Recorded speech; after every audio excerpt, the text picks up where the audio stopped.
Tanisha Davis, Mahogany Girl 725, coming at you once more, kicking a little bit of knowledge based on experience about credit.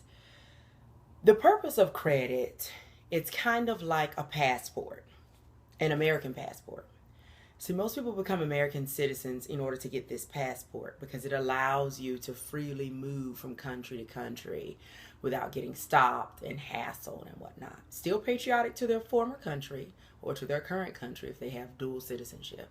But this allows them freedom and access. It's the purpose of credit. So if you're like me right now, I've been a pigeon, which means I have wings. I do have a passport, but I'm not really using it. This passport has never been used, okay, ever. I just have it. And that's pretty much how I've been. Like that pigeon that has wings, but it's not really using them. Uses them sometimes to get from here to there. I mean, I use it to get to Mexico or whatnot, but there's no stamp on it. Get to Canada, there's no stamp, right? You're just crossing the border. So now in order to get like an eagle, where we're going to utilize our wings in order to get to that mountain, to find that air pocket, to fly, to utilize others' strength, other people's money, OPMs, the strength of the wind like an eagle does, to soar and to move about freely without having to utilize its own strength or its own funds. That's the purpose of credit. To use other people's money to free up our money and our resources so that we can continue to do bigger and better things. So the key is how are you using credit? Are you using credit, making $100,000 a year like I did when I was an FBI agent to get this big old house that you really don't need, you can't really utilize, right? And hope that the market will hold out so that when you sell it, you can make a couple $1,000s on it. That is not the best way to utilize credit. Because what you want to do is utilize as much credit as you can, or pretty much as little credit as you can, to maximize what you're trying to accomplish. So let's start at the beginning. If you have zero credit, no credit, what you want to do is get yourself hooked up with a credit union. A credit union, any credit union, Corporate America Family Credit Union, Apple Credit Union, XYZ local credit union, right? Because all you have to do is put a $5 into an account to open up an account. From there, you're going to work with your personal banker or whatever that person is called, and you're going to tell them, I have no credit, how can I get established? And pretty much what they're going to tell you is they have a secure credit card. And a secure credit card allows you to put X amount of dollars, 100, 250, 500, how much ever you have, into an account. They issue you a credit card, which is a Visa, MasterCard, usually, based upon that amount that's in that account.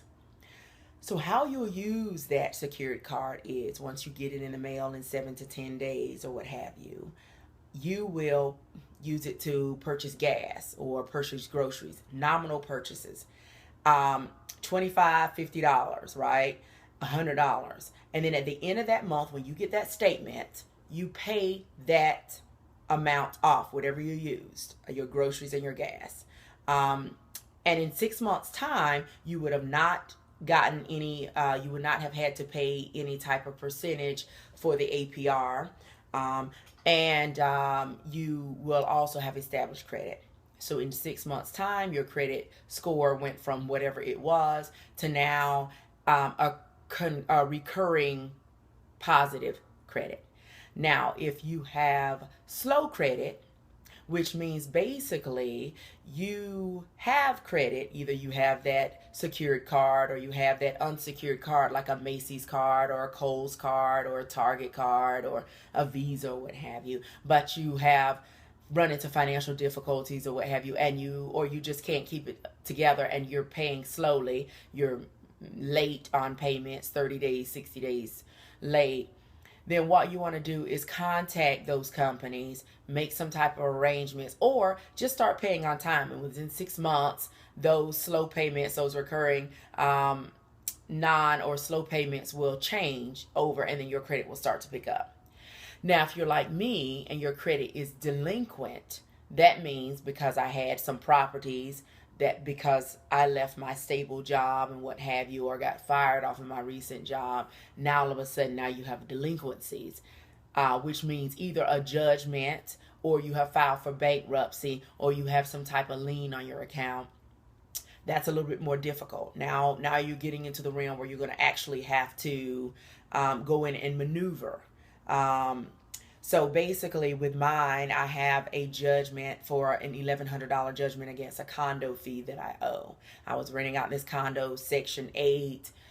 Crap hit the fan, and I just never made the condo payments for like 6 or 8 months. They got a judgment against me for the $1,100. Now all I have to do is go to the courthouse, make the arrangements, pay it, get it to the credit bureaus, TransUnion, Equifax, Experian, and then that'll pretty much take care of itself. And my credit score will go from a 580 to about a 620, 630 within 6 months or so after that's taken care of. Now, where you want to be pretty much is a 700. 700 to 710, 720 is going to be that A credit where you can maneuver in things. Now, what a part of credit is your debt to income ratio. And what that means is how much debt you're incurring off of those credit cards, that mortgage, those car payments, to how much you're actually making. And usually they want to see between a less than 30%. So if you're making $7,000 a month, but of that $7,000, you have less than $2,100 going into different credit, meaning a mortgage, a car payment, and your credit cards, you're paying on time, your credit is going to be pretty good. It's going to be around the 710, 720, 750 range, right? Now, if you are making $2,000 or $3,000 a month, but now you've got $700 or $800 in payments, that's not rent. Okay, rent is not reflected on your credit. What is reflected on your credit is those things that are utilizing your credit. Your mortgage, your car notes, your credit cards. Those are the things that are reflected on your credit. So what you want to do is, if you don't know your credit score, then you will want to obtain your credit score. Once a year, you get to obtain a free credit score from the 3 credit bureaus that I just listed: TransUnion, Equifax, Experian. If you apply for credit and get denied credit, you can use that denial to obtain your credit files from the 3 bureaus. From there, what I would suggest is going through a privacy guard or some type of credit monitoring service, so that if you're going to pay $19.99 a month or whatever the case, but the cool thing about it is you get access to your credit. They alert you if anything negative is on your credit or if anything affects your credit, and also you get access to your credit score right away. Whenever you want, you can access it every day, and it's not going to negatively impact your credit. Now, what I can tell you based on history, whenever someone runs your credit, it impacts your score anywhere between 15 and 30 points. So you could start out at a 620. If a bank runs your credit for a loan or a credit card or something like that, guess what? Your credit is going to go from a 620 or 640, whatever it was, minus 15 to 30 points. Because when they impact your credit, they'll tell you, oh, it doesn't impact your credit. Believe me, it does. Okay, I know, I've worked in banks and I've seen it. I've seen it myself on several different clients. When we ran their credit, it went from this to this, and the only thing that happened in between that hour was that we ran their credit. So the key is, in order to get that passport to fly like an eagle versus a pigeon, what you want to do is utilize other people's money, utilize a bank's money, not to make yourself into, if you're using a bank's money to rob Peter to pay Paul, that's the wrong thing to do. If you're using a bank's money or other people's money, you're networking, you're putting your funds together to get something bigger and better, that's what it's all about. That's the purpose of credit. We are extending you a courtesy so then that you can be courteous to others and pretty much pay it forward. That's the purpose of today's lesson. Using that credit, getting that credit, obtaining that credit so that you can use it to not just maneuver, not just obtain, but to create, to change, to affect, to fly. Here's to soaring like eagles.